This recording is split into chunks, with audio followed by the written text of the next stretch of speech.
Buenos días, buenas tardes o buenas noches, dependiendo de la hora en que se encuentren viendo este video. Yo soy Michelle, formo parte del grupo número 6 y del equipo número 2 de la clase de imagenología, y el día de hoy les vengo a hablar respecto al tema de la imagenología ante un hematoma epidural. Para empezar, nuestro caso clínico se trata de un paciente masculino de 45 años de edad que no presenta antecedentes de importancia y que decide acudir al hospital tras haber sufrido una caída en bicicleta que afectó a su región occipital, luego de haber salido proyectado tras impactar contra una piedra mientras participaba en una carrera de ciclismo sin llevar casco. El paciente nos refiere que en primera instancia no perdió la conciencia y que incluso fue capaz de dirigirse a su casa por sus propios medios. Sin embargo, aproximadamente una hora después del incidente, comenzó a presentar náuseas que precedieron a múltiples episodios de emesis de coloración amarillenta, acompañados de cefalea, motivo por el cual decide acudir al servicio de emergencia del hospital. Ahora bien, ya una vez que nuestro paciente se encontró dentro de la estancia hospitalaria, en la exploración física se observó lo siguiente. Para empezar, a la inspección se identificó un hematoma occipital subcutáneo en el lado derecho e inflamación moderada en hemicara derecha. A la palpación se detectó la presencia de dolor de intensidad moderada, en la región occipital de la cabeza. Y a nivel neurológico se presentó sensibilidad del reflejo fotomotor ipsilateral y contralateral conservados.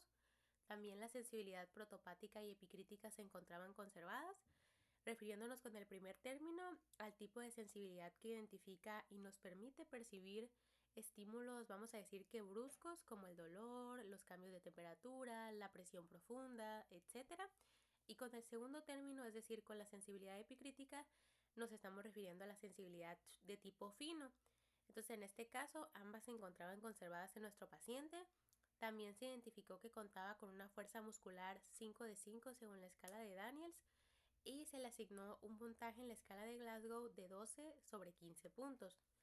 No obstante, a las 3 horas del traumatismo, el paciente comenzó a presentar tendencia al sueño, agitación y disminución del nivel de conciencia, entrando en un estado de coma.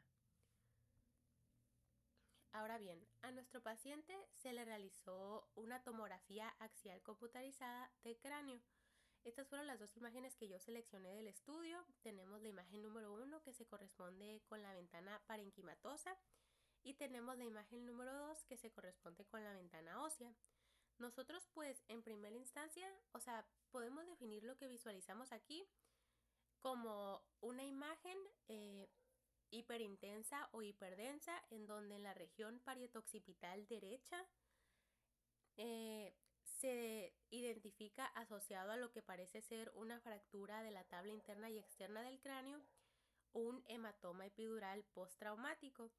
Aquí yo debería, pues, de posterior a haber dicho eso, debería decir las dimensiones del hematoma, pero no encontré las dimensiones. O sea, las imágenes, la fuente donde saqué el caso clínico no contaba con una imagen que trajera las dimensiones, entonces eso lo omito de mencionar, pero pues aquí podemos observar tal cual en la ventana parenquimatosa el hematoma, ahí señalado con la flechita amarilla, y ya en la imagen número 2, en la ventana ósea, también señalado con la flechita amarilla, ya la fractura que desembocó y desarrolló y fomentó que se diera el hematoma. Entonces, repetimos, es una imagen hiperintensa o hiperdensa en donde la región parietoccipital derecha, asociado a lo que viene siendo una fractura de la tabla interna y externa del cráneo, se encuentra lo que parece ser y es más bien un hematoma de tipo epidural postraumático. Ahora bien, ya lo último que me queda por mencionar es como que un contextito respecto a esta situación, a esta patología. ¿Qué es un hematoma epidural? Es la acumulación de sangre en el espacio epidural. ¿Y qué es el espacio epidural? Es el área entre el cráneo y o la columna vertebral y la dura madre. La dura madre, pues recordemos que es la capa más externa de las 3 meninges que tenemos. Entonces, pues básicamente un hematoma epidural es que haya sangre entre la dura madre, esa meninge, la más externa, y pues puede ser entre el cerebro, que cuando es, o bueno, puede ser a nivel craneal, que cuando es a nivel del cráneo se le denomina como hematoma epidural craneal, que es lo que presentó nuestro paciente. Y cuando es en la columna vertebral se le denomina hematoma epidural espinal. En el caso del hematoma epidural craneal, este generalmente resulta de un traumatismo craneal, tal y como ocurrió con nuestro paciente. A menudo pues se da más que nada subsecuente a una fractura del cráneo. De igual manera, eso es lo que le pasó a nuestro paciente, que lo que suele pasar es que dañe a una arteria meningia. Yo mientras investigaba respecto a la patología, siempre identifiqué que se hacía el énfasis en que la arteria más comúnmente afectada es la arteria meningia media. Sin embargo, pues lógicamente me imagino que puede ser cualquier otra arteria la que cause el daño, pero esa es la más comúnmente afectada. Clínicamente, lo más común que se presente, aunque nuestro paciente en nuestro caso clínico no lo presentó así, pero lo más común es que en primera instancia, tras haber sufrido un traumatismo, lo primero que pasa es que hay una pérdida de la conciencia, que a lo mejor no dura mucho, es corta quizá, y después sigue de un periodo o un intervalo de lucidez que después termina desembocando en un deterioro neurológico rápido. Nuestro paciente no lo presentó así, él no presentó una pérdida de conciencia en primera instancia tras haber sufrido el traumatismo, él siempre se encontró lúcido, fue hasta después que comenzó a presentar su deterioro neurológico rápido. Eso pues hace el hecho de que la situación se presente así, de esta manera, pues nos hace caer en cuenta de que esta situación requiere de intervenciones quirúrgicas urgentes. ¿Para qué? Pues para evacuar el hematoma y más que nada pues para prevenir el daño cerebral de tipo permanente. Después, otro punto importante a considerar es que pues los datos radiológicos o de imagen relacionados con el hematoma epidural varían según ya sea por la localización o también por el tipo de hematoma. En el caso de los hematomas epidurales que son a nivel craneal, es la tomografía computarizada la modalidad de imagen de elección, y cuando se trata de un hematoma epidural espinal es la resonancia magnética.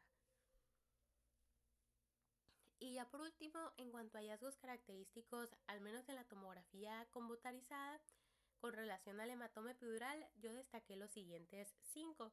El primero de ellos es que este suele presentar siempre una forma biconvexa, o también se le llama forma lenticular o de lente, que aquí pues se puede observar en pantalla. Es como esa forma tal cual, es como un lentecito, no sé cómo expresarlo, pero yo sí lo identifico luego al verlo.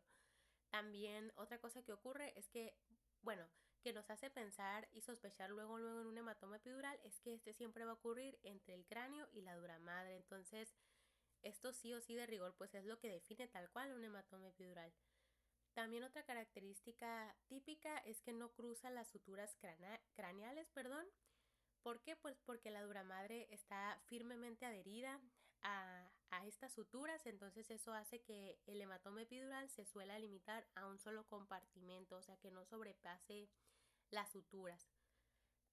Otra cosa que ocurre es que hay una hiperdensidad homogénea cuando nos encontramos en la fase aguda. También suele haber un efecto de masa, que con este término me estoy refiriendo a que debido a, vamos a decir que la presión que genera el hematoma, suele haber un desplazamiento de las estructuras cerebrales, también puede haber compresión de los ventrículos y o desplazamiento de la línea media. Yo esta foto que puse aquí no es del caso, es otra imagen, pero la quise poner porque en ella se mira muy claramente precisamente ese punto, lo del efecto de masa. Tal cual ahí se identifica y se ve luego que pues la línea media no se encuentra ubicada donde debería de estar, está desviada. Entonces por eso me gustó esa imagen y por eso la puse.